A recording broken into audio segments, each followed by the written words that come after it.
What is up, everyone? We're back here with another episode of The Fantasy Football Addicts. I'm your host, Dawson, and I am joined by just Mick tonight. Wyatt is not feeling well, so he's not able to join tonight, but we're going to throw in his take as well because he told us what he wants us to say. So today we're going to be doing a must-draft rookies episode. So we're each going to be telling you two rookies that we think that you should be drafting in 2020 fantasy football for redraft purposes. These are the best rookies that we think are going to make an impact in redraft this year.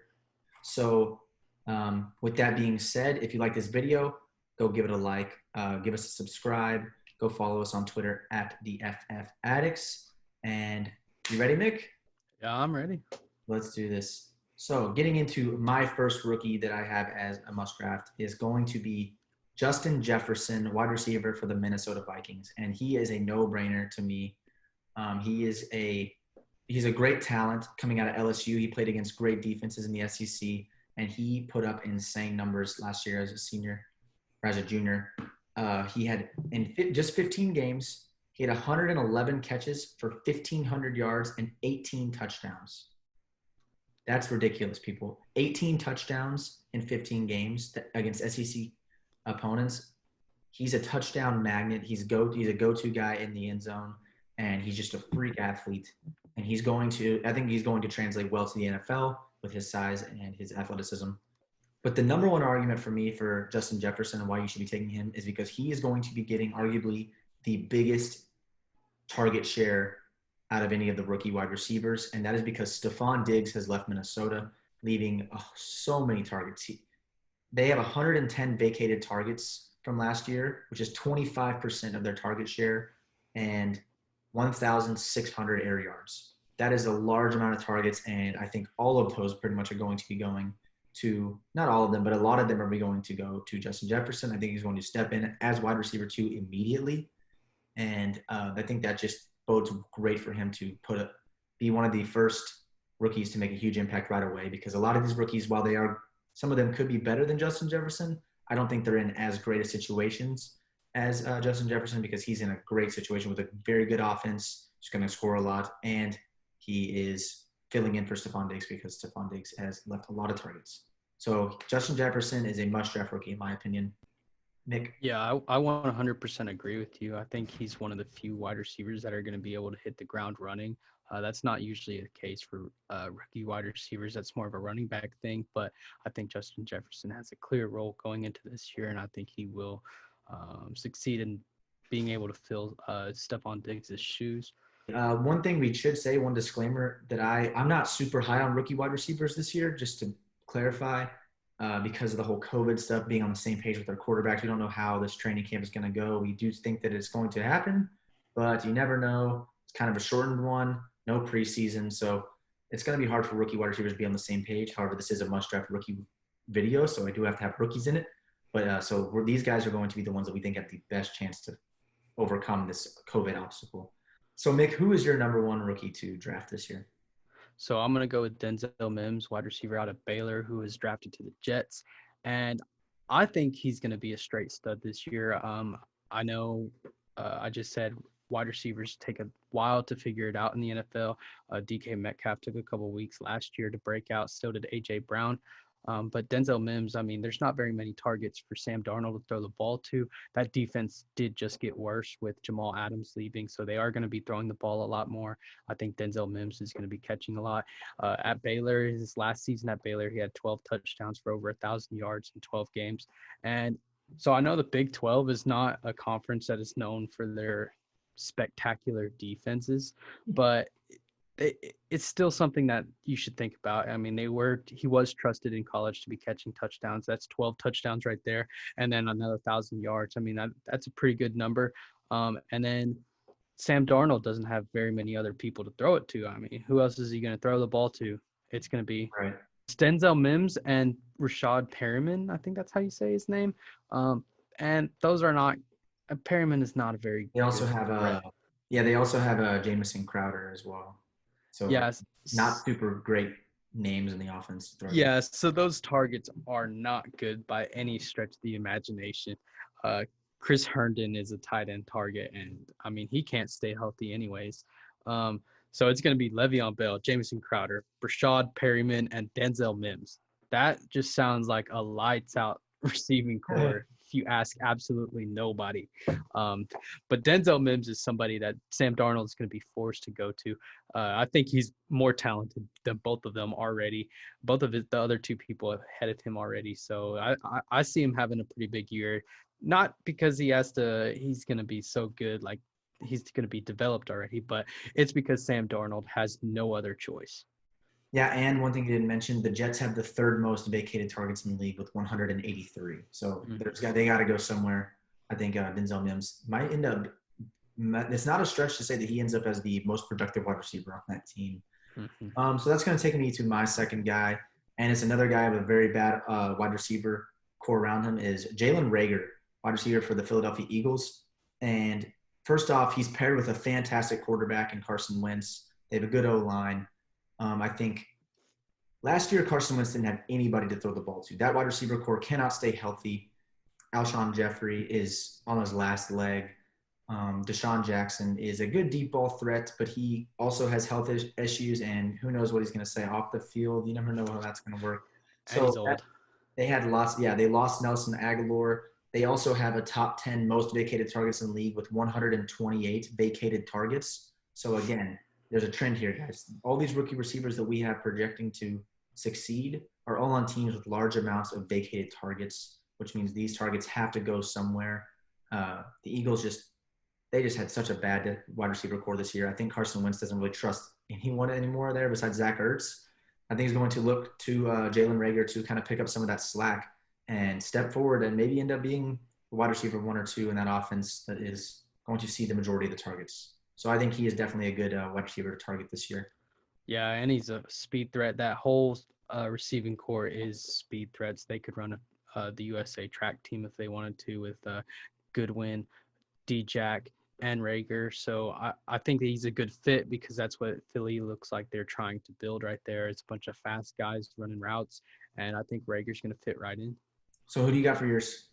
Okay, so for mine, my second rookie player to target is DeAndre Swift. And it's kind of weird because I hear a lot of people talking about DeAndre Swift and saying how they don't want to draft him. And the only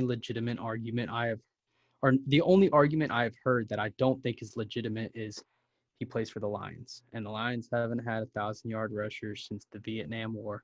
So it's just something that scares people. I think DeAndre Swift is far more talented than Kerryon Johnson, and Kerryon Johnson in his 2 seasons that he's played so far has not proven to stay healthy. Last year, he only played 8 games, and the year before that, he only played 10, which was his rookie year. And in the year that he played 10 games, his rookie year, he finished running back 34, and the last year, he played 8 games and he finished running back 54 in PPR formats. And that sounds terrible. It is, but he did miss some games. I think DeAndre Swift is far more talented than him. I see him touching the field more times than Kerryon touches the field this year.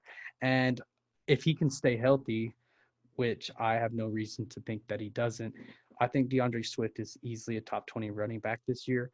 I think it's the only legitimate argument, again, is he plays for the Lions. And I just don't think that's a good enough argument for you to discredit DeAndre Swift and his talent. I think he's the second best talent coming out of this draft. And I'm going to smash the draft button on DeAndre Swift if my team needs it. If I need an extra running back in the 5th, 6th, 7th round, I'm taking DeAndre Swift. Yeah, and DeAndre Swift is a freak talent. I mean, he lit up the SEC for many years there. He's a very good running back. So if he can get some sort of offensive line help in that offense, and if Matthew Stafford and that offense does what we think they will do, he could be in for some solid touchdown opportunity. Yeah, the other thing that I forgot to mention is the worst case scenario I see for DeAndre Swift is he turns into a pass catching back, which even then in that with Matthew Stafford is not that bad because Theo Reddick was a top 20 running back with Matthew Stafford just catching the football. So I think DeAndre Swift, I think his floor turns into just being a pass catching back in this offense, and even then he still ends up being a top 20 back. Yeah. So that's going to take us to Wyatt's options, and Wyatt really only gave us one person he wanted us to talk about, and I'm going to talk about him even though I'm not huge on him, and that is, of course, Clyde Edwards-Helaire. running back for the Kansas City Chiefs. I, for one, am not as high on CEH as Wyatt is. However, I do see what Wyatt is saying when he talks about how CEH has top 5 potential because CEH is a very talented running back. He caught a ton of passes in college. He was great in the SEC, which is a tough, like Wyatt says, is NFL junior. And he goes to the most prolific offense in the NFL. And that is Wyatt's his key argument, I think, is the fact that he is tied to Patrick Mahomes. He's tied to that great offensive mind of Andy Reid. He's tied to all those weapons that open up that passing game and open up that running game and allow for him to catch passes. The only problem is I have with it is Damien Williams is still there. So if you're someone who doesn't believe that Damien Williams is going to be a factor like Wyatt, then I think CEH is a no-brainer, is going to finish as a top 10 running back. But I personally don't think that. I think Damien Williams will be a factor. But regardless, CEH is still a wonderful talent on a wonderful offense, going to score a ton of touchdowns, get a lot of work through the air. CEH is someone everyone's talking about, is obviously going to be a great running back this season. Yeah, so I'm gonna kind of like in between both of y'all with you and Wyatt. I think that Damian Williams will be a factor, but I don't think it's gonna be enough to really hurt him that much. I still see him finishing in the top 12 to 14-ish range as running backs go. But Damian Williams, I'm not too worried about it. It's that offense is just insane. So It's hard to think that anyone in that offense who is going to be getting the ball a lot is not going to finish very high in fantasy football this year. And I think Clyde is going to be the clear number 1 running back after about week 3 or 4, once Damian Williams just shows up and doesn't really show up, honestly. So Clyde's going to take over. Like Wyatt said, Mahomes asked for Clyde, and you give whoever you pay $500 million to whatever they want. And if you're paying somebody $500 million, it's because they're insane. And if he wanted Clyde, he's going to give the ball to Clyde. Yeah, I definitely see a way that Clyde Edwards does finish in top 10. I'm just a little off this year. I think it might be 1 year too early with Damian Williams still there. And that's going to take us to your last must draft rookie of the year. Who is it? I'm going to go with Joe Burrow, the Heisman winner. I think that Joe Burrow is going to be insane this year. I mean, people always say that quarterbacks are always slow to start for fantasy, but we all saw last year Kyler Murray was a top 10 quarterback last year as a rookie. Joe Burrow, I see nothing different with that. Joe Burrow actually has more weapons than Kyler did. He has T. Higgins. He has A.J. Green. He has Tyler Boyd, who's a stud. He has Joe Mixon in the backfield. So I think that Joe Burrow is surrounded with people who will make him successful. The only knock on Joe Burrow is he's wearing a Bengals helmet and not any other team's helmet right now. But I still think he's going to show up and ball. He balled last year in NFL junior, but he's a stud. He's gonna win a lot of games this year for fantasy owners of him. Also, he's on a team that, like we said, is bad, meaning they're going to be behind in a lot of games. I think they're going to throw the ball a lot. That defense is not good. I think they're going to be kind of in shootout mode a lot of the time. Mm-hmm. And so I think Joe Burrow is well equipped to handle it. I think they're going to play it smart with him. I think they're going to try to get the ball out of his hand quickly. And not to mention, he does have kind of a rushing floor. He ran for a little bit in college. And so I think he can maybe rush for 20 or 30 yards a game, nothing crazy, but have a good soft rushing floor to kind of bolster his performances for your fantasy team. So that is going to do it for our top 6 rookies to draft this year in no particular order. But these are the guys that we think as rookies are going to have the best bet of performing right away this season in redraft mode for fantasy football. Once again, if you like this video, give us a like, go comment who you think is going to be the best rookie to draft in fantasy football, and go subscribe to the channel. Thank you all so much for watching another episode of The Fantasy Football Addicts. Go follow us on Twitter @TheFFAddicts. I'll know what to do. Draft Mims. Oh, a new one today. See y'all later.